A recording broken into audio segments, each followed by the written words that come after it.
et du Saint-Esprit. Amen. Je vous salue Marie, pleine de grâce, le Seigneur est avec vous. Vous êtes bénie entre toutes les femmes, et Jésus, le fruit de vos entrailles, est béni. Sainte Marie, Mère de Dieu, priez pour nous pauvres pécheurs, maintenant et à l'heure de notre mort. Amen. Notre-Dame de la sagesse et de la paix, Priez pour nous. notre Père Saint-Jean, Priez pour nous. Père et du Fils et du Saint-Esprit. Amen. Alors, vous rappelez que nous faisons ce parcours philosophique à l'école d'Aristote, et spécialement, nous sommes arrivés avec lui à entrer dans ce regard sur la personne humaine en tant qu'elle agit, et elle agit de façon éthique, hein. Donc, avec une évaluation du bien et du mal sur les actions humaines. Et donc, la première chose, je vous fais un bref résumé, la première chose qu'Aristote dit, c'est que tout homme recherche le bonheur. Mais quant à savoir ce que c'est que le bonheur, alors là, il y a une divergence. Donc, Aristote se pose la question, est-ce qu'on peut découvrir quelque chose qui soit le bonheur de tous les hommes, ou est-ce qu'il faut accepter que chacun puisse dire, eh bien moi mon bonheur c'est ça, mon bonheur, enfin c'est relatif. Est-ce que c'est un absolu ou est-ce que c'est relatif? Alors grâce au concours des autres analyses philosophiques qu'a fait Aristote, il peut découvrir, surtout en opposition à Platon sur un certain point, sur la question du bien, vous vous rappelez, hein, le bien a une connotation analogique, c'est-à-dire une signification autre et autre dans les divers biens qui nous sont proposés, eh bien, leurs significations sont tout autres. Mais ils ont tous un point commun, c'est qu'ils sont source d'attraction. Le bien nous attire. Que ce soit un bien sensible, un bien spirituel, ça nous attire. Voilà, c'est le point commun, mais c'est autre et autre. Par exemple, un bien sensible ne nous attire pas de la même manière qu'un bien spirituel. Une personne humaine et un morceau de chocolat, c'est pas la même attraction. Mais des deux côtés, il y a une attraction. Donc c'est autre et autre comme signification.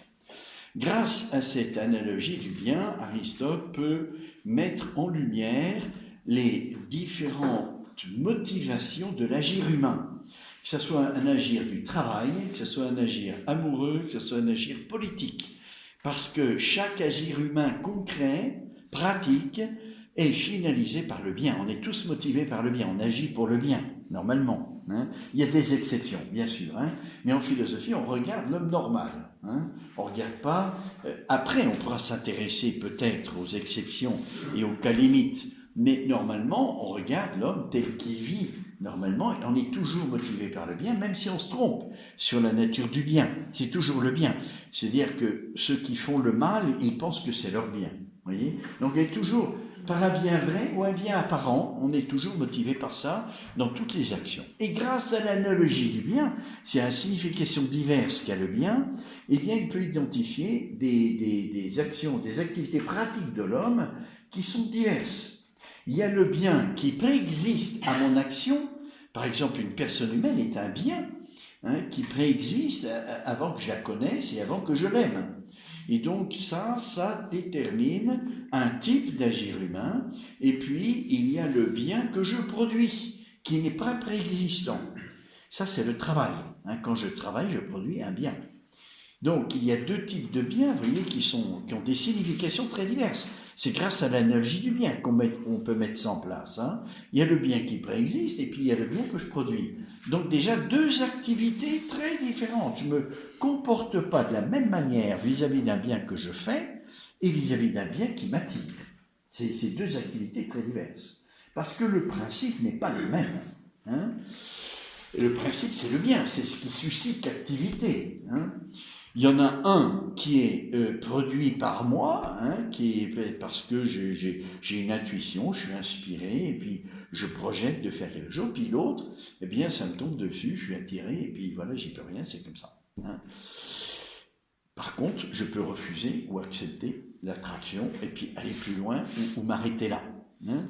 Et puis, il y a comme une synthèse des deux qui est l'aspect politique, c'est-à-dire je produis quelque chose, mais en amitié avec d'autres, parce que je ne peux pas le faire tout seul. J'ai besoin de la compétence d'autres et d'une bonne entente avec les autres pour faire un bien commun, par exemple.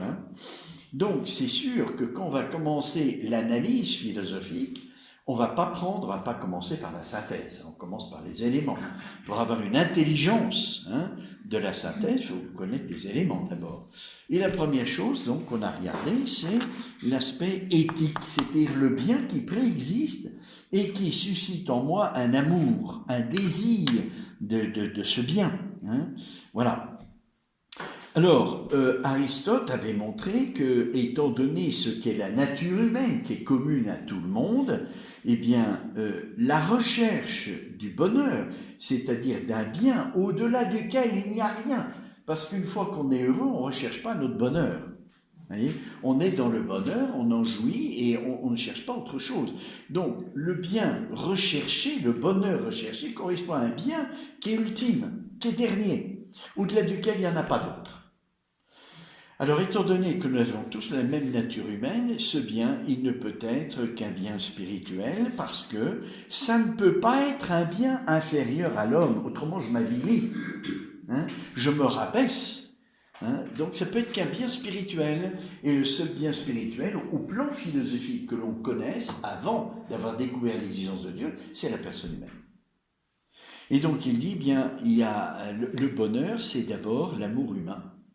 Et puis, quand on aura découvert l'existence de Dieu, ça sera la contemplation de Dieu, parce que c'est les deux activités les plus spirituelles de l'homme.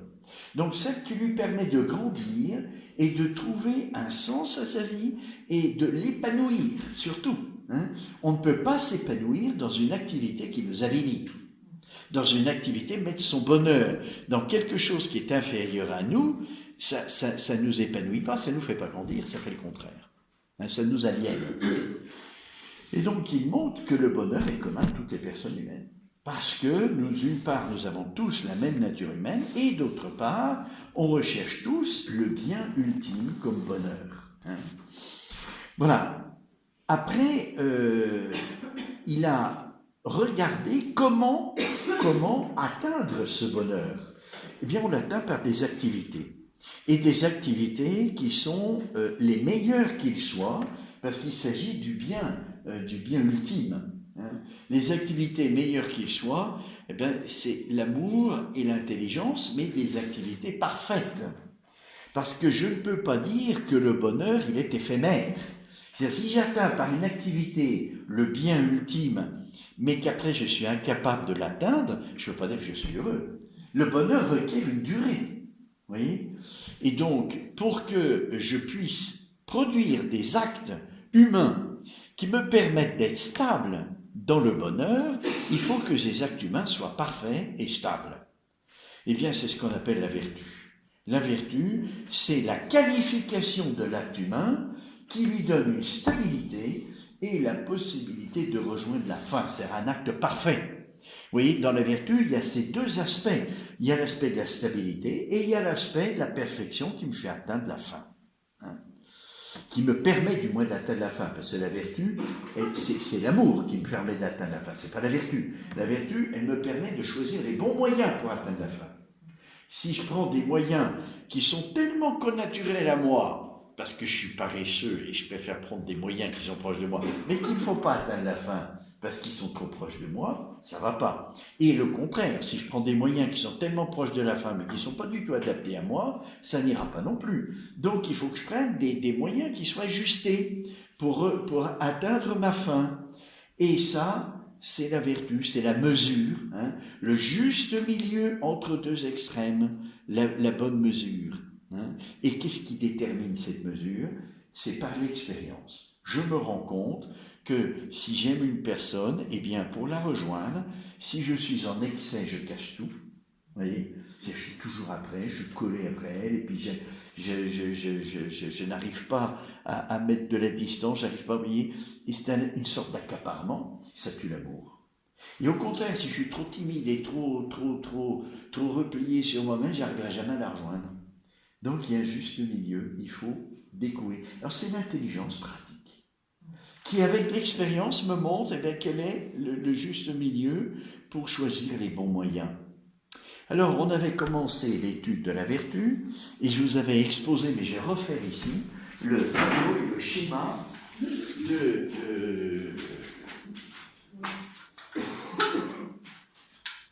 de ce qu'on appelle, alors vous voyez là,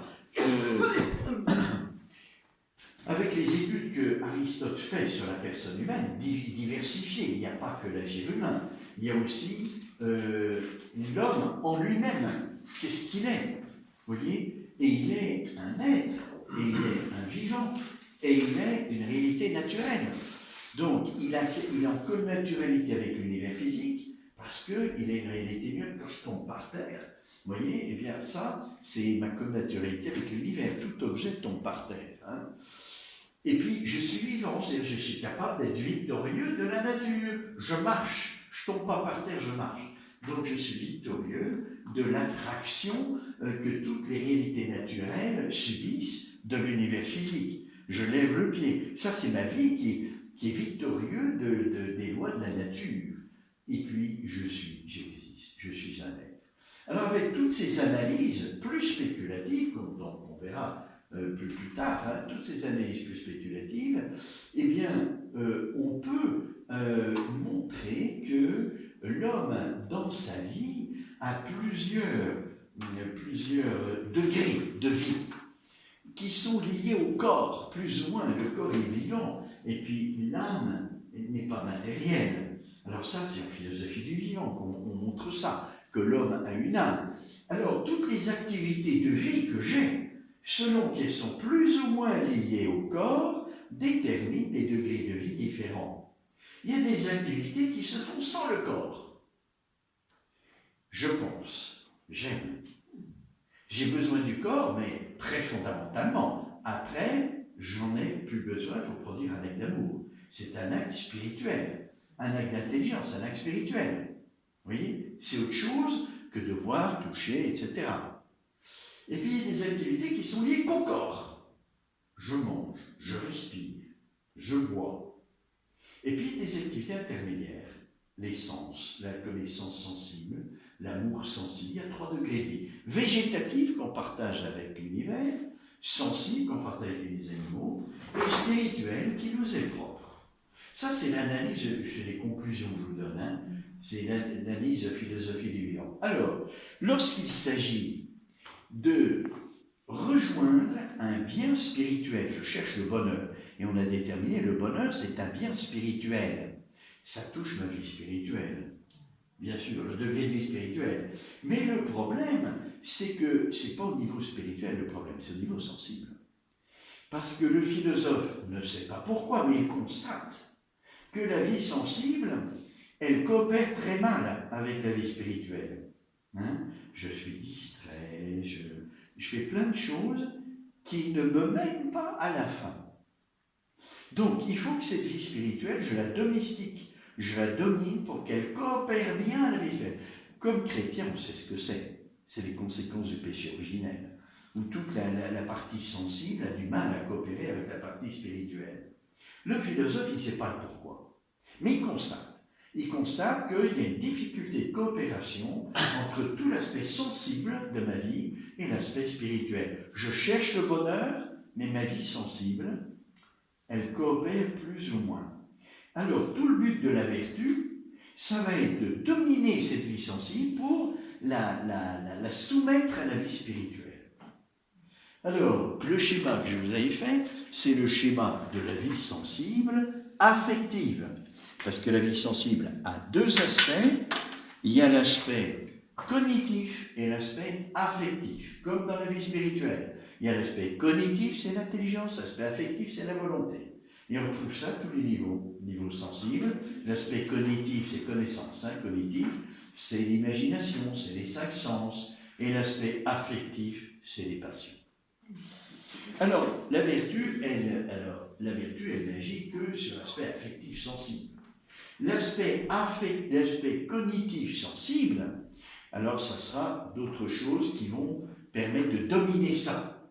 Oui, toute la vie sensible liée au corps a besoin d'être dominée, régulée, pour qu'il puisse coopérer bien à la vie spirituelle. Au plan chrétien, vous voulez prier, qu'est-ce qui se passe? Vous êtes distrait. Vous pensez à plein de choses que vous n'avez pas fait, qu'il faut faire, à plein de choses que vous avez ratées, etc., etc. Vous voyez bien que votre vie spirituelle est entravée par plein de choses, plein de parasites. Donc il faut dominer ça pour que la vie spirituelle puisse être plus libre. Vous voyez? Et c'est le but des vertus au plan affectif. Après, on verra au plan cognitif. Donc, la vie sensible, affective. Vie sensible, affective, ça s'appelle les passions. Voilà. Qu'est-ce qu'il y a? Il y a deux facultés. Il y a le concupiscible et il y a l'irascible. Ça vous rappelle quelque chose, Voilà. Comment on fait cette distinction entre le concupiscible et l'irascible? C'est par rapport à l'objet. C'est-à-dire, qu'est-ce que visent ces deux puissances? Le concupiscible, il se rapporte à quoi? L'irascible, il se rapporte à quoi? C'est à partir de ce qui est visé qu'on détermine la source, l'origine. Vous voyez, si je suis en face d'un morceau de chocolat, je ne vais pas l'aimer d'un amour spirituel, mais d'un amour sensible. Si je suis en face d'une personne, je ne vais pas l'aimer d'un amour sensible d'abord, mais spirituel d'abord. Vous voyez? Donc c'est l'objet qui va déterminer en moi ce qui va agir, ce qui va se mettre en route, ce qui va, l'acte vital est toujours déterminé par l'objet qui suscite cette activité. Alors ici, c'est quoi? C'est le bien ou le mal difficile. Voilà l'objet. Et sensible, puisqu'on est dans la vie sensible. Ici, au contraire, c'est le bien ou le mal facile.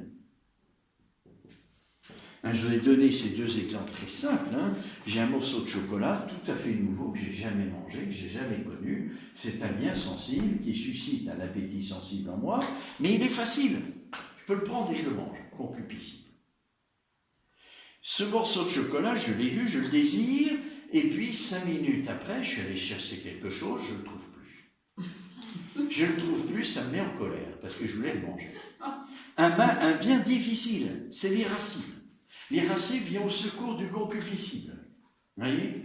Parce que je n'arrive pas à trouver le bien que je désire. Alors ça me met en colère. Voilà. Oui, excusez-moi, c'est la même racine que iré, c'est ça en latin? Oui, irascible, oui, tout à fait. Alors, il y a... Un petit peu, attends, juste parce qu'en fait, je oui, comprends. Bien difficile et mal difficile. Oui. Donnez-moi l'exemple du mal difficile. Eh bien, le mal difficile, c'est que ce bien n'est plus présent, ou alors je subis une injustice, voilà, et une injustice contre laquelle je ne peux rien faire. Je suis condamné. D'accord. Ça suscite la colère. Ça suscite la colère. Alors, ça peut être au niveau spirituel, mais ça peut être aussi au niveau sensible. Vous voyez, j'ai un accident, on renverse, j'y peux rien. Eh bien, je suis lésé de façon injuste, parce que moi j'ai pris toutes les précautions, j'ai bien regardé à droite à gauche, et puis c'est quelqu'un qui arrive à fond de ballon, et puis qui, voilà, et je suis renversé, un mal sensible, difficile, parce que je ne peux rien faire, la colère. Oui. Alors, il y a des actes de... Ça, c'est les puissances. Et la puissance produit un acte. Alors, les actes, il y a des actes de l'irascible, des actes du convive, il y en a 11 en tout. Alors ça, c'est des conclusions d'une analyse plus approfondie, qui est celle de saint Thomas d'Aquin. Vous avez ici, le premier acte, c'est l'audace, par rapport à un bien difficile. Vous voyez, il faut être audacieux pour pouvoir... Vous voyez, j'aime une personne, mais cette personne, elle est trop élevée, elle est trop loin, il faut un peu de courage et un peu d'audace. Ce que Aristote appelle le courage. Voilà. L'espoir, qui correspond un peu au désir. Ici, c'est la crainte du mal difficile, la maladie. Le désespoir, quand je vois qu'il n'y a plus rien à faire. Et puis, ici, il y a un acte qui est commun aux deux, c'est la colère. Audace, espoir, crainte, désespoir, et puis la colère. Ici, nous avons l'amour, un amour sensible, le désir, la joie. Une fois qu'on est unis, vous voyez, là, c'est d'abord l'amour, c'est intérieur, hein, c'est complètement le désir aussi. Et puis là, c'est l'union avec le bien que j'aime, la joie, j'éprouve de la joie. Du côté du mal, c'est la haine, c'est la fuite, et c'est la tristesse quand je suis uni à ce mal. Je suis triste. Voilà. Alors, la dernière fois, qu'est-ce qu'on avait fait? On avait regardé la vertu de force. Hein, vous vous rappelez? La vertu de force, c'est quoi? C'est tout simplement l'influence de l'intelligence sur ses actes pour qu'ils soient mesurés. Hein? Alors, la vertu de force, c'est la vertu qui va régler l'irascible.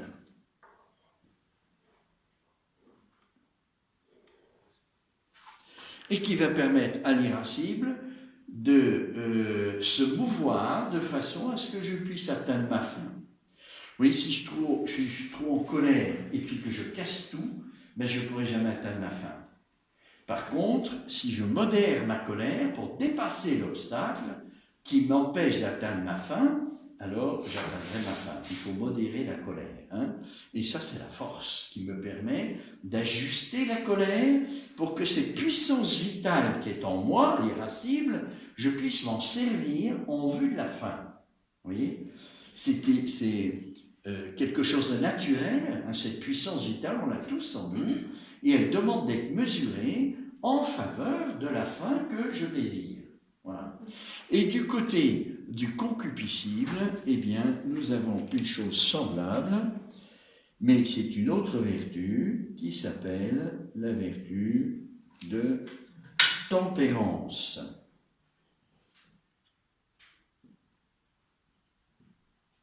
Voilà. Pareil, l'intelligence va mesurer un peu ce concupiscible pour lui permettre d'atteindre sa fin. Hein, pour que la personne qui possède le concupiscible puisse atteindre sa fin. Alors, de même que pour la force, pour voir mieux l'impact de la vertu de force sur la personne humaine, qu'est-ce qu'on a regardé? On a regardé là où l'irascible était le plus visible, parce que ça, audace, crainte, espoir, c'est intérieur, on ne le voit pas l'extérieur. La colère, ça se voit, hein, ça s'exprime. Donc, pour évaluer l'impact de l'intelligence sur l'irascible et voir quelle configuration de la personne humaine ça donne, eh bien, on a regardé la colère surtout. Hein. On a parlé de la force par rapport à la colère parce que c'est ce qui est le plus visible. Hein. Ici, faisons la même chose. Où est-ce que dans le concupiscible, on voit le mieux l'action de la tempérance?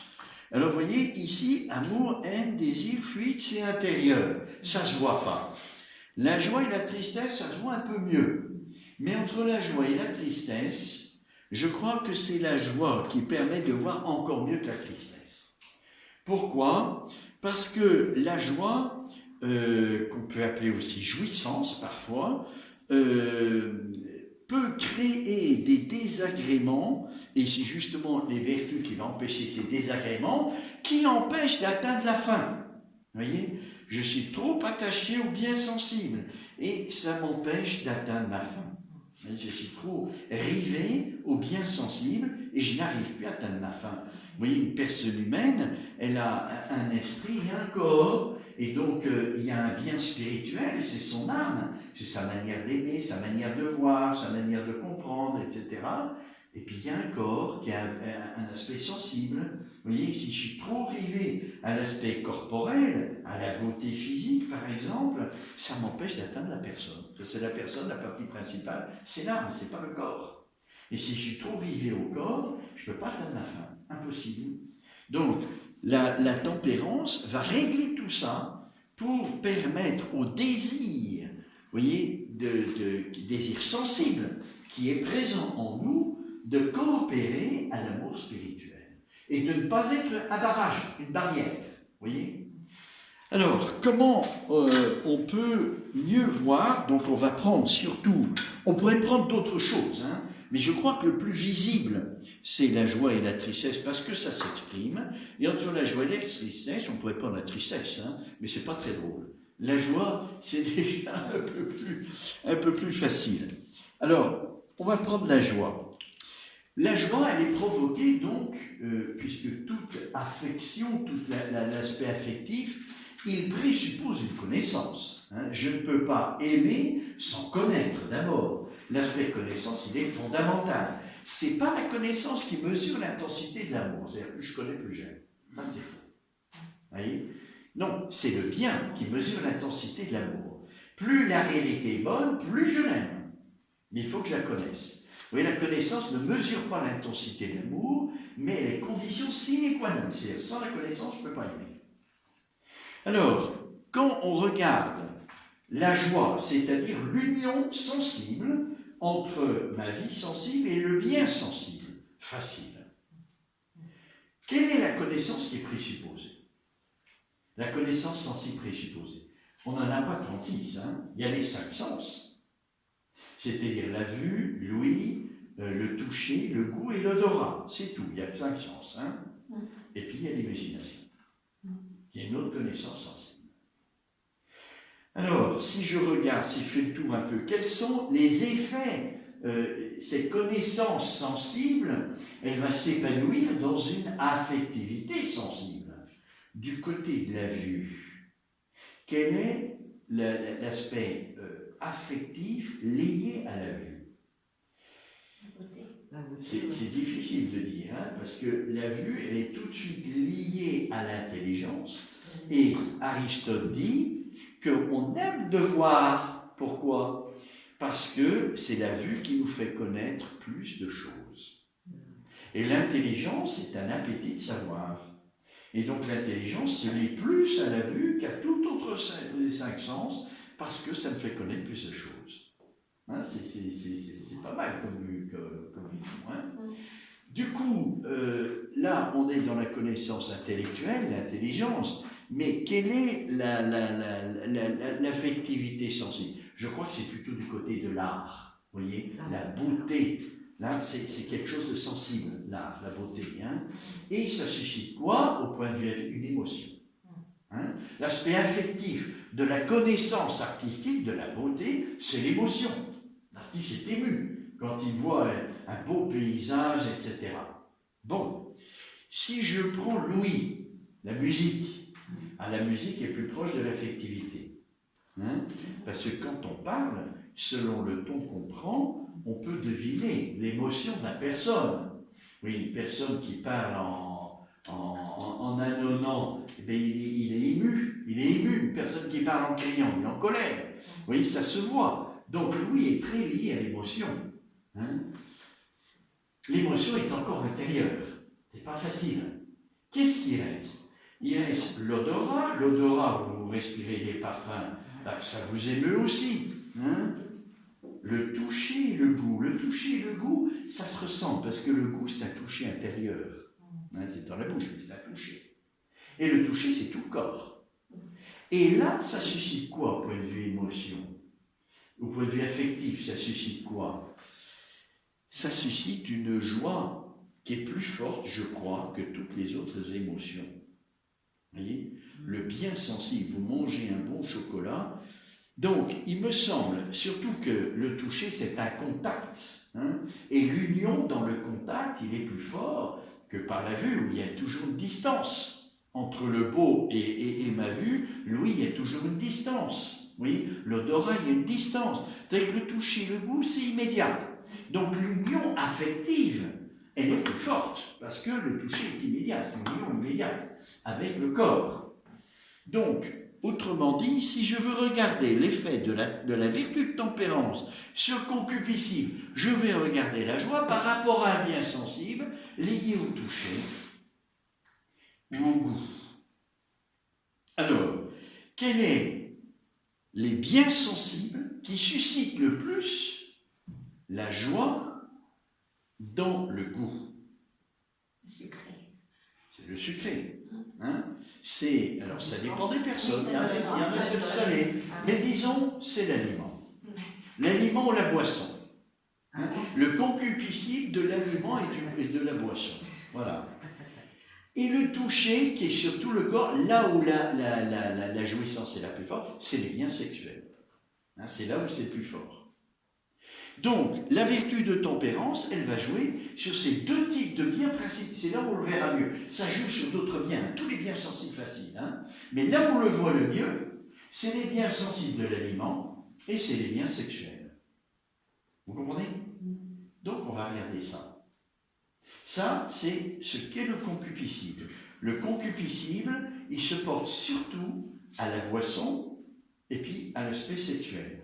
Il y a deux vertus différentes. Hein. Pour l'aspect sexuel, on parle de la chasteté, et pour le bien, là, c'est vraiment la tempérance. Mais la chasteté est une tempérance aussi dans les biens sexuels, mais c'est une vertu plus spécifique, parce que c'est un toucher plus spécifique, ça. Hein. Donc on parlera de chasteté, mais c'est la tempérance quand même, hein, qui regarde un bien sensible particulier. Voilà, très particulier. Voilà. Alors, une fois qu'on a mis ça en place, c'est-à-dire qu'on a regardé un petit peu quel est l'objet de la tempérance, on va regarder plusieurs points qui nous intéressent sur la tempérance.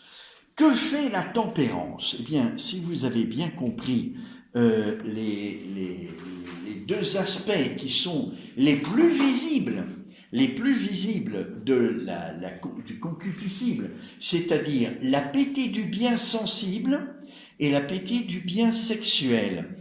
Qu'est-ce que nous voyons? Eh bien, nous voyons que la tempérance va mettre un ordre. Elle va mettre un ordre, elle va ordonner les désirs de la personne humaine, puisque ces désirs sensibles doivent être ordonnés aux désirs spirituels, à l'amour spirituel. Autrement dit, si la force permet d'orienter, comme on avait vu la dernière fois, cette puissance vitale qui est en moi, pour le bien et non pas pour la destruction, la tempérance va ordonner. Elle va gouverner mes désirs, les mettre en ordre. Et du coup, elle va jouer le rôle de libération, hein, par rapport à des addictions, par exemple, hein, des addictions par rapport aux biens sensibles. C'est là où il y a le plus grand nombre d'addictions. Hein. Addiction à la nourriture, à la boisson, à l'alcool, à l'aspect sexuel, vous voyez. Il y a plein, les addictions, elles sont toutes parce que la joie est si forte que on peut confondre entre le bonheur et la jouissance. Vous voyez. Et certains vont rechercher comme bonheur, eh bien, la jouissance. Et alors, ils s'aliènent. Et la tempérance permet de se libérer de tout ça. Alors c'est intéressant quand même, hein, parce que on verra, mais il y a quand même, donc il y a quand même aujourd'hui beaucoup d'applications qu'on peut voir, hein, sur cette petite vertu, et c'est la plus petite vertu, hein, la tempérance. C'est pour ça que souvent elle est très méprisée, parce que la prudence, ça c'est la vertu royale, parce que ça permet, s'il n'y a pas la prudence, il n'y a aucune vertu. C'est elle qui détermine le juste milieu, hein, l'intelligence pratique, qui me dit, ben là, dans ce domaine, c'est comme ça le juste milieu pour toi, pour un autre, ça sera le juste milieu autre, pour un autre, etc. Donc la prudence, c'est royal, hein, ça permet de gouverner toute la personne humaine. Tandis que la tempérance, par rapport à la force, hein, vous voyez, c'est petit comme vertu, hein, mais aujourd'hui, je crois qu'elle prend une importance capitale majeure, parce qu'on verra pourquoi. Mais... Alors, vous voyez, ce qui permet de comprendre que c'est bien l'appétit du bien sensible, de la nourriture, de la boisson, et des biens sexuels qu'il faut regarder, c'est parce que ça touche quelque chose de très profond dans la vie humaine. C'est la vie. Si je ne mange pas, je meurs. Si je ne me reproduis pas, après moi, c'est fini. Donc, il y a deux instincts, il y a l'instinct sexuel et il y a l'instinct de vie, qui sont si forts que l'union avec ces biens provoque une jouissance énorme. Parce que c'est vital pour moi. Vous voyez ? Plus c'est important pour ma vie, plus l'union avec ces biens pour ma vie implique une joie très profonde.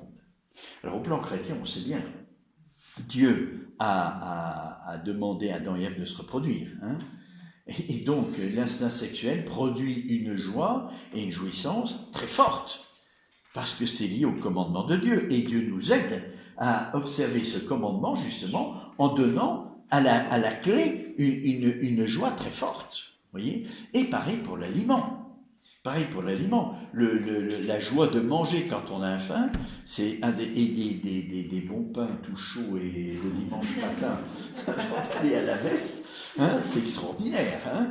Donc, vous voyez, il y a une jouissance particulière par rapport à la nourriture et par rapport aux biens sexuels, parce que ça touche notre vie. Vous voyez, et que c'est très fondamental. Donc, c'est bien là où on va voir comment la tempérance agit. Je dois ajouter que c'est la vertu qui est la plus connaturelle à l'homme. C'est peut-être pour ça aussi qu'on la considère comme la plus petite. Hein. La plus connaturelle parce que l'homme est composé d'âme et de corps. Vous voyez ? Et l'âme s'enracine dans le corps. Elle prend possession du corps et elle le gouverne. Elle le gouverne. Ah, la tempérance va gouverner quelque chose du corps. Donc la tempérance s'inscrit justement dans ce qu'il y a de plus humain, c'est-à-dire le gouvernement de l'âme par rapport au corps. Et l'effet du gouvernement de l'âme par rapport au corps, c'est la vertu de tempérance qui va jouer sur le gouvernement de ce qui dans le corps correspond à l'affectivité sensible. La partie du corps qui est l'affectivité sensible. Eh bien c'est la tempérance qui va gouverner ça. Oui, parce que l'homme est composé d'une âme et d'un corps, que l'âme gouverne le corps, créé par Dieu pour gouverner le corps, alors la tempérance, elle est connaturelle à l'homme. Hein? Connaturelle, c'est-à-dire la même nature, ça va avec la nature, vous voyez ? Elle va gouverner une partie du corps. Mais le philosophe, il ne sait pas que l'âme, c'est divin. Alors, le philosophe ne sait pas que l'âme est créée par Dieu, mais il sait que l'âme existe. On peut le montrer en philosophie du vivant. Hein. Et vous faites bien de dire ça parce que j'ai un peu anticipé en parlant de l'âme. Hein. C'est vrai qu'on n'en est pas encore là. Hein. On n'en est pas encore là. Mais c'est vrai qu'on peut faire une excellente analyse objective, scientifique, philosophique du vivant qui va montrer que nécessairement l'homme a une âme spirituelle sans parler de Dieu. On peut montrer ça. Aristote l'a fait et on le fera. Vous voyez ? Montrer que nécessairement l'homme a une âme spirituelle. Après, d'où elle vient, le philosophe ne peut pas savoir tant qu'il n'a pas découvert Dieu. Mais il peut montrer qu'il y a une âme spirituelle. Alors, cependant, avant même de faire cette analyse philosophique objective de la découverte de l'existence de l'âme, on peut faire une expérience de notre intériorité. Vous voyez, une intériorité qui n'est pas matérielle mais qui est spirituelle. Je pense, j'aime, etc. Donc il y a quelque chose en moi qui dépasse le corps. Je ne sais pas ce que c'est. Je ne peux pas le montrer au niveau de l'expérience interne que j'ai, ce que c'est. Il faut l'analyse philosophique pour montrer. Hein. Passer de l'effet à la cause, si vous voulez. Hein. Mais je peux faire l'expérience des effets. Qu'il y a en moi quelque chose, qui a une intériorité en moi, vous voyez, qui existe. Voilà. Alors, oui. C'est pas la conscience, c'est ça ? Comment ? C'est pas la conscience ? La conscience, non, parce que la conscience, c'est une partie réflexive. Vous voyez, même la conscience morale. Vous voyez, je fais un acte bon, je l'évalue, et je dis, c'est un acte bon. Vous voyez, au moment où j'agis, je n'y pense pas forcément. Mais quand je fais une relecture, alors la conscience intervient. C'est un acte que j'évalue et qui est bon. Vous voyez, ou qui est mauvais. Voilà, mais la conscience, oui, parce que c'est une réflexion de l'intelligence qui évalue. Vous voyez, c'est un jugement, un discernement de l'intelligence qui évalue sur mon activité. Donc ça fait partie de l'expérience interne spirituelle. Vous avez raison. Vous voyez ? Oui, mais la conscience, pour qu'elle puisse discerner, pour distinguer le bien et le mal, comme vous dites, on a une conscience, mais il faut qu'elle soit éclairée. Parce que, par exemple, oui, à l'heure actuelle, il faut qu'elle soit, oui, tout à fait. L'avortement, c'est bien. Il faut qu'elle soit éclairée. Oui, tout à fait, vous avez raison. Et ça, c'est l'analyse philosophique qui permet d'éclairer ça. Voilà. Vous voyez, On l'a pas on verra encore petit à petit. On verra petit à petit. Hein. Ne soyons pas trop pressés et avançons petit pas par petit pas. Vous voyez ce qu'on peut faire et ce qu'on peut dire objectivement. Voilà. Donc là, on a vu que la tempérance allait jouer sur l'affectivité sensible pour coopérer au gouvernement de l'âme sur le corps du côté affectif sensible. Hein, voilà. Alors maintenant, puisque la tempérance gouverne et libère, hein, c'est les deux effets de la tempérance, ça ordonne les désirs et en même temps ça libère quand il y a des obstacles. Hein. Alors regardons un petit peu quels sont les obstacles pour acquérir la vertu de tempérance. Comme toutes les vertus, ça s'acquiert par des actes. Je fais un acte de tempérance et puis je les multiplie et puis petit à petit, je suis tempérant, c'est-à-dire j'ai même pas besoin de réfléchir, ça c'est tout seul. Hein, c'est devenu, ça fait partie de mon être, de ma vie, et j'ai pu à réfléchir, à penser, je fais des actes de tempérance, ça va de soi. Vous voyez, comme la prudence, comme toutes les vertus. Alors quels sont ces obstacles? Le premier obstacle, c'est l'imagination. Il y a des alliances entre le concupiscible et l'imaginaire, malheureusement. L'imaginaire a deux aspects différents, c'est l'aspect créatif et l'aspect du possible. Vous voyez, avec l'imaginaire, je peux penser des choses qui n'existent pas. Hein? Je fabrique des possibles. Et je fais aussi, j'invente des choses. Vous voyez, l'artiste, il a un imaginaire très développé, mais dominé par l'intelligence. Vous voyez, dominé par l'intelligence. Il y a des faux artistes hein, et des vrais. Les faux artistes, c'est quand l'imaginaire est créateur, mais pas du tout dominé par l'intelligence. Donc c'est du n'importe quoi. Quand l'intelligence domine l'aspect créatif de l'imaginaire, alors ça reste humain. Parce que l'intelligence est humaine. Et on a un art, un vrai art. Vous voyez ? Alors, quel lien y a-t-il entre l'imagination et puis le concupiscible ? Eh bien, quand j'ai goûté à la joie, hein, à la joie de l'aliment, à la joie de la boisson, ou à la jouissance de l'instinct sexuel, eh bien, l'imaginaire peut entrer en ligne de compte, et si je n'ai pas la tempérance, je vais chercher à revivre ça, ou à créer avec l'imaginaire des circonstances et des biens qui vont me permettre d'augmenter la joie ou la jouissance. Vous voyez ? Si je ne suis pas tempérant, l'imaginaire va donner une proportion désir qui va être énorme, hein, amplifier le désir. Et avec l'aspect créateur, je vais rechercher des jouissances toujours nouvelles. Mais en réalité, je reste au niveau sensible, ça ne se renouvelle pas. Vous voyez ? Et c'est ça le piège. C'est-à-dire que l'imaginaire me fait croire que je vais pouvoir être heureux en recherchant des jouissances nouvelles, que ça soit la cuisine, hein, l'art culinaire, c'est quand même un art, hein, et donc j'invente des nouveaux gâteaux, j'invente de nouvelles recettes, j'invente pour augmenter le plaisir de manger. Et quand j'aime manger, je garde dans la bouche assez longtemps, parce que c'est agréable avant d'avaler, vous voyez ? Alors, je vais chercher avec l'imaginaire à varier, mais je reste toujours au niveau sensible. Je ne décolle pas du sensible. Alors, il y a le gourmand et le gourmet. Hein ? Le gourmet, il sait apprécier les bonnes choses, et ça, c'est légitime, c'est même bon. D'apprécier un bon vin, d'apprécier une bonne viande, d'apprécier un bon aliment, c'est très bon, c'est excellent. Ça prouve qu'on a une sensibilité bien développée. Mais je n'y arrête pas. C'est-à-dire que j'apprécie, mais je ne reste pas là. Je fais autre chose après. Hein. Le gourmand, il est un peu attaché, trop attaché à ça. Et il va y retourner sans cesse, vous voyez. Et il va essayer de varier les plaisirs. Mais ça reste toujours un plaisir. Et le problème, c'est que le plaisir est lié au corps, ça s'use. Donc je m'enferme dans quelque chose, non seulement qui ne m'apporte pas le bonheur, mais qui me déçoit. Parce que comme ça s'use, à la fin, je suis déçu. Et je vous garantis qu'il y a des personnes qui sont suicidaires à cause de ça, parce qu'ils ont mis toute leur vitalité dans la jouissance et dans les plaisirs du monde, et puis en vieillissant, eh bien, ils s'aperçoivent que ça ne leur apporte plus de motivation. Et s'ils ont mis toute leur motivation et leur sens de leur vie là-dedans, ils sont dépressifs et suicidaires.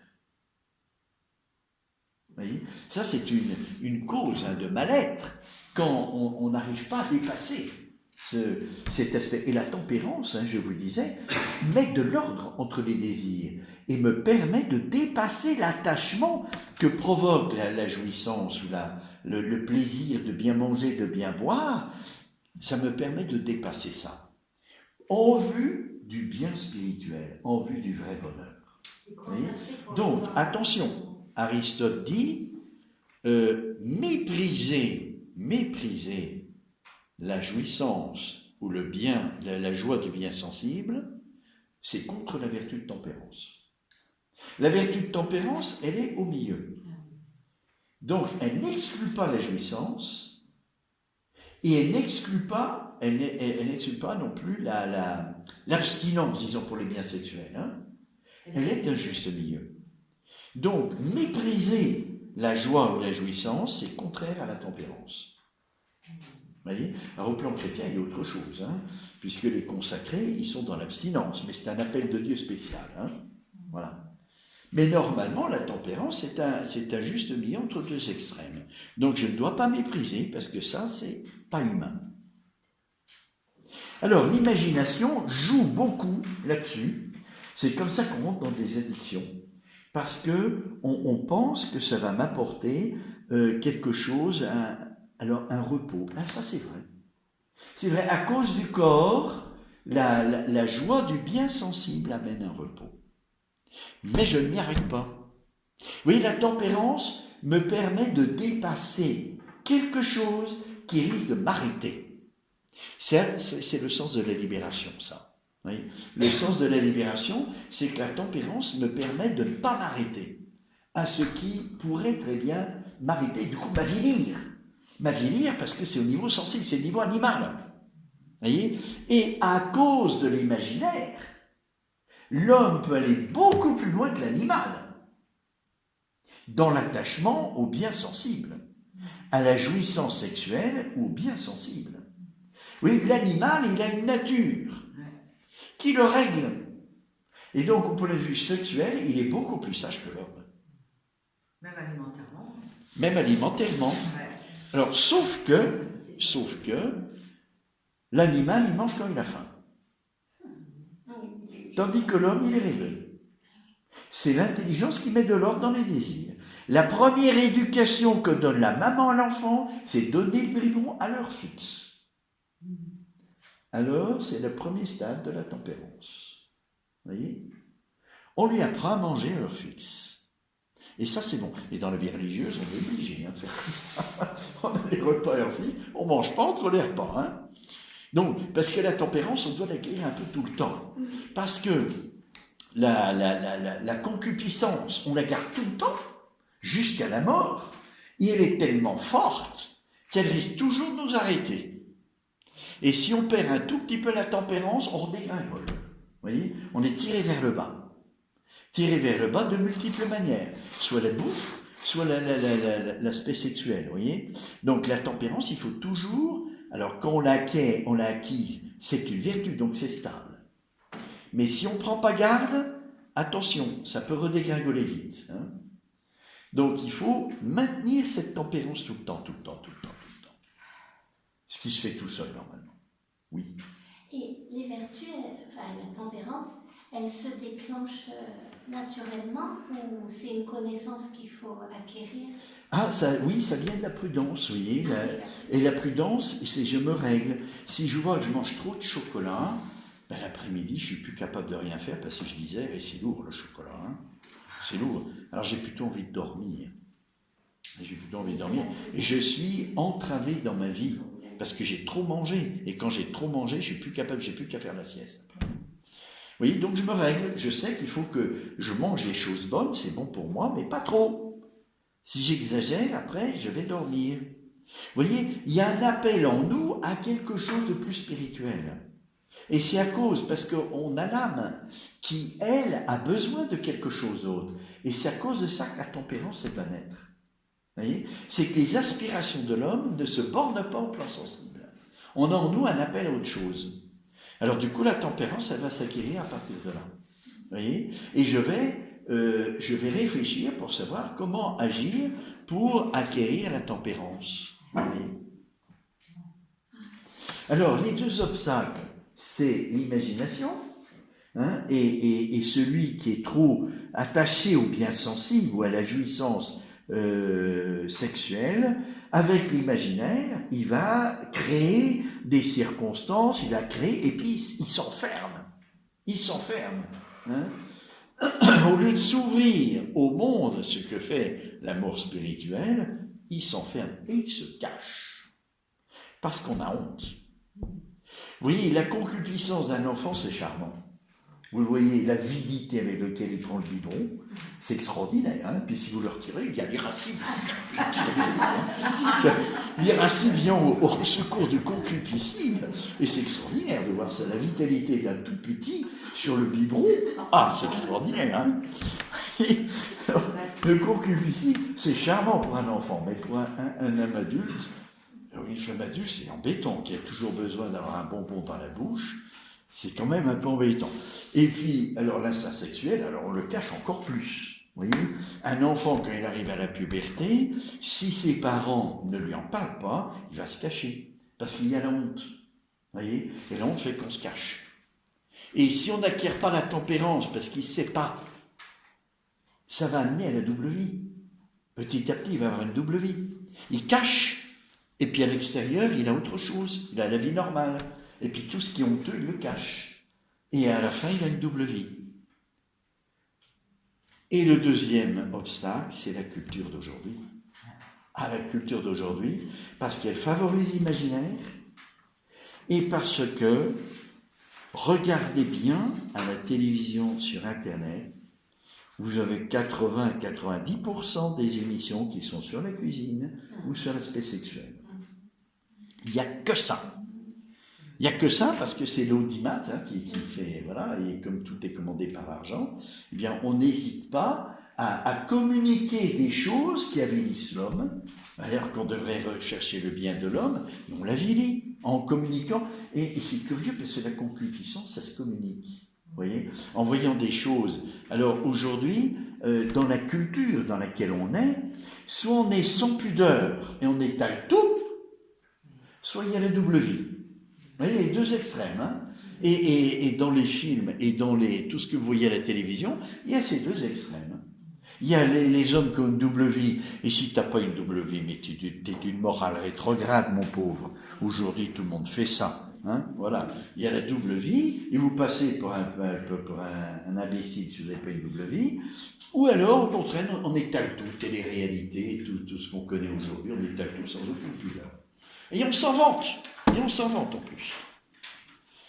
Oui, donc la culture ne nous aide pas de deux points de vue. C'est l'imagination, et puis c'est l'étalement, ou au contraire, c'est plutôt l'aspect de l'art culinaire et l'aspect de l'instinct sexuel qui aujourd'hui envahissent tous les moyens de communication. C'est terrible. Hein? Alors voilà ces deux obstacles, hein, l'imagination et la culture, je crois aujourd'hui, hein, qui nous empêchent. Alors, comment faire pour acquérir la tempérance qui va nous libérer des addictions et qui va nous permettre d'avoir une vie bien réglée pour atteindre le bonheur, ce bonheur que tout le monde désire, mais vous voyez, il y a des déviations, hein, parce que la jouissance est tellement forte qu'on se trompe. On se trompe, vous voyez. Alors, comment faire pour acquérir la tempérance ? Eh bien, ça s'acquiert tout petit, comme je vous le disais. Et c'est la maman qui fait ça. Hein. C'est la maman qui doit apprendre à l'enfant à manger à heure fixe. Vous voyez, ce qu'on ne fait pas pour l'irascible. On ne dira pas, tu as le droit de te mettre à colère à 14 heures. Et puis les autres moments, non. Non. Pour l'irascible, on ne fait pas ça. Mais pour le concupisme, c'est très différent, hein, parce que la nature humaine, elle est comme ça. Donc, on apprend à l'enfant à manger à heure fixe. Et puis on lui apprend que l'aliment, c'est pour se nourrir, c'est pas pour jouir de ce qu'on goûte. Vous voyez, petit à petit, on lui apprend ces choses-là. Vous voyez. Et puis l'instinct sexuel qui se réveille à l'aspect de la puberté, eh bien il faut en parler aux enfants. Si vous n'en parlez pas, il va se cacher. Vous voyez. Et c'est pas bon, parce que ça l'enferme en lui-même. Vous voyez, et ça l'empêche après d'aimer véritablement, parce qu'il est trop replié sur lui-même. Donc là, au point de vue de l'éducation, vous voyez, la tempérance, dans l'éducation, elle est capitale. Hein, et le rôle des parents est capital. Donc c'est la maman pour l'aspect nutritif, et ça sera plutôt le papa pour l'aspect sexuel. Vous voyez. Voilà, donc je suis toujours très étonné de voir comment les sportifs ont des ascèses qu'on n'oserait même pas demander pour acquérir la tempérance. Aujourd'hui, il y a un culte du corps qui est phénoménal dans le sport, hein, et on est prêt à faire tous les sacrifices, alors que pour la tempérance, on n'est prêt à rien du tout.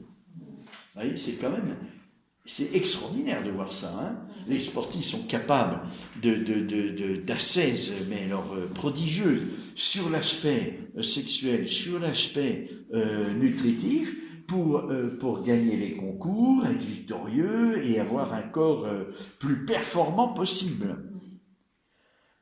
Et la tempérance, mais c'est parce qu'on réduit la personne à son corps.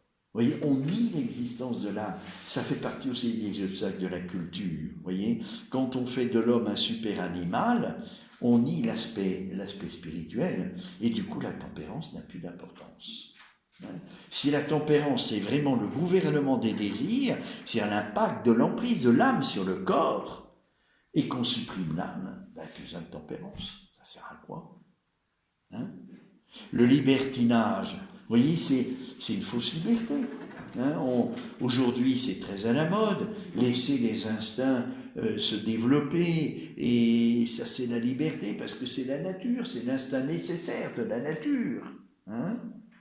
Et on croit être libre en faisant ça, et on ne se rend pas compte que la jouissance que ça provoque nous attache. Vous voyez? Alors, c'est pas mauvais, mais en vue de l'amour spirituel.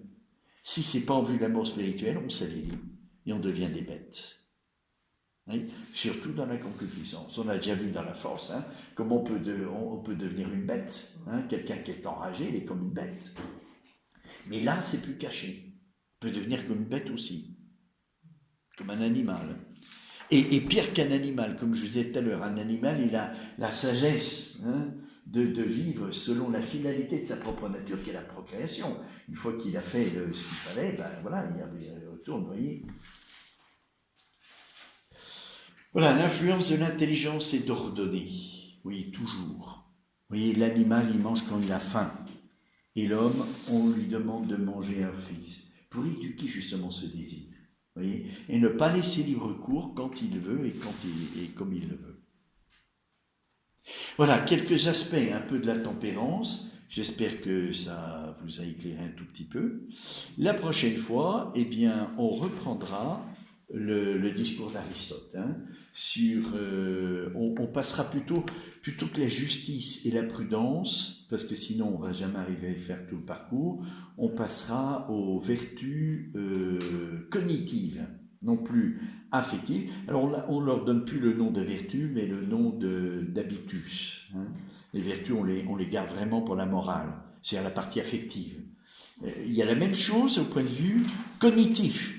C'est-à-dire, vous voyez, je vous disais tout à l'heure, l'obstacle à la tempérance, souvent, c'est l'imaginaire. Et on est dans une culture qui favorise beaucoup l'imaginaire. On a une culture de l'image, je vous en ai déjà parlé. Hein. Internet, le téléphone, la télévision, le cinéma, tout ça, c'est des images. Vous voyez ? Et en plus des images qui sont l'alimentation ou l'aspect sexuel, donc c'est tout contre la tempérance, tout ça. Allez. Alors, on n'est pas aidé par notre monde. Hein, alors, la prochaine fois, on regardera, et je vous disais, vous voyez, l'éducation, c'est aussi l'éducation d'imaginaire. Surtout si on veut acquérir la tempérance. Vous voyez, parfois, il faut plus éduquer l'imagination que la tempérance. voyez, parce que nos jeunes sont très addicts à l'écran. Ah oui. Voyez, et comme à l'écran on montre que des choses qui regardent le concupiscible, eh bien ils tombent dans des addictions pas possibles. Voyez, l'addiction au jeu aussi, ça c'est la tempérance. Hein, l'addiction au divertissement, c'est la tempérance aussi qui reste tout ça. Ouais. Alors, comment rattraper un défaut d'éducation à la tempérance alors, C'est difficile. Ça, C'est très difficile. Quand elle n'a pas eu lieu dès le début de l'enfance. Surtout qu'on n'est pas chrétien. Quand on est chrétien, on a des moyens. Mais quand on n'est pas chrétien et qu'on est dans une addiction, c'est très difficile de remonter la pente. Hein. Il faut vraiment beaucoup de volonté. Vous voyez, pour faire des actes qui me déterminent dans le bon sens et multiplier ces actes. Au début, comme je vous l'ai dit, quand on a regardé la vertu en général, hein, j'ai dit le premier acte de vertu, il est difficile. Il n'est pas agréable du tout. Parce qu'on a pris des habitudes qui sont mauvaises et auxquelles on est habitué. Donc on trouve un certain plaisir. Quand on fait un acte de vertu, c'est plus le plaisir qu'on trouve, hein, c'est autre chose, c'est quelque chose de difficile, de pas agréable du tout. Donc c'est très difficile, c'est lent. Donc ça rajoute à la difficulté parce que c'est lent. Il faut réfléchir comment je fais, etc. Plus je multiplie les actes de vertu, plus ça devient rapide et agréable. Et agréable aussi. Donc je trouve une autre satisfaction. Vous voyez ? Voilà, donc au début c'est très difficile parce qu'il faut faire un acte qui me détermine dans le bon sens et qui est pas agréable du tout, qui est long, etc. Il faut être lucide là-dessus. Vous voyez, la lucidité, elle joue beaucoup sur l'acquisition de la tempérance aussi. Hein. Il faut être lucide qu'on a ces inclinations qui sont des inclinations bien sensibles ou bien sexuelles. Il faut être lucide là-dessus, il ne faut pas se voiler la face, pas se cacher. Parce que si on veut éliminer et se voiler la face, on va y tomber dedans un jour ou l'autre. Hein. Si on est lucide, on peut prendre les moyens, les dispositions pour éviter ça, justement. Mais si on n'est pas lucide, un jour, ça sera plus fort que nous et puis on y tombera. J'ai une question aussi. Par rapport au sport, parce que moi ça m'interroge, moi j'observe, parce que mon fils fait beaucoup de sport, et il a beaucoup d'amis qui font du sport, et moi je trouve que ça les rend avec une grande volonté, une grande persévérance dans leur vie. Oui. Et en fait, ils évitent beaucoup de pièges de la vie. Il y a des qualités, oui, bien sûr. Tout ça. Et ça, c'est parce que le sport, c'est pas facile. Oui, c'est plutôt l'irascible, vous voyez, vaincre les obstacles, être victorieux, gagner les concours. Donc, c'est pas mauvais le sport, comme l'art, c'est pas mauvais, mais à condition de ne pas en faire un absolu. Ouais, si j'en fais un absolu, je manque la finalité de ma personne humaine, qui n'est pas le corps. Vous voyez, le sport, c'est le corps. Alors, ça a des répercussions au point de vue vertu, mais la vertu, c'est toujours sensible, c'est pas l'âme. Ouais. Vous voyez, vertu de courage, je ne baisse pas les bras devant l'obstacle et j'essaye de vaincre. Vous voyez, donc c'est pas mauvais, c'est pas mauvais. Hein, c'est pas mauvais, c'est des qualités, c'est des qualités. Mais le point de vue spirituel, c'est autre chose. Vous voyez, ça reste au niveau corporel. Et il n'est pas dit que si, au niveau du sport, je cherche à vaincre des obstacles, dans la vie de tous les jours, je serai capable de vaincre les obstacles quand ils sont spirituels. C'est pas dit du tout. Ah, d'accord. Ah ben oui, parce qu'on est au niveau sensible. Et les obstacles au niveau spirituel, c'est autre chose. Ça peut donner des dispositions. Vous voyez, c'est ça, moi, voilà. Ce que j'imagine. Ça peut donner des dispositions. Si c'est vrai. Quelqu'un qui est habitué à lutter, Oui. voilà, c'est une disposition aussi pour la vie, qui est bonne. Oui. Mais la plupart du temps, c'est pas ça qu'on regarde, vous voyez. C'est la gloire. Recherche de la gloire. J'ai un corps et je suis victorieux. J'ai gagné le concours, vous voyez. Et la gloire, elle est proche de l'orgueil, hein, quand on la recherche trop. Bon, on va s'arrêter.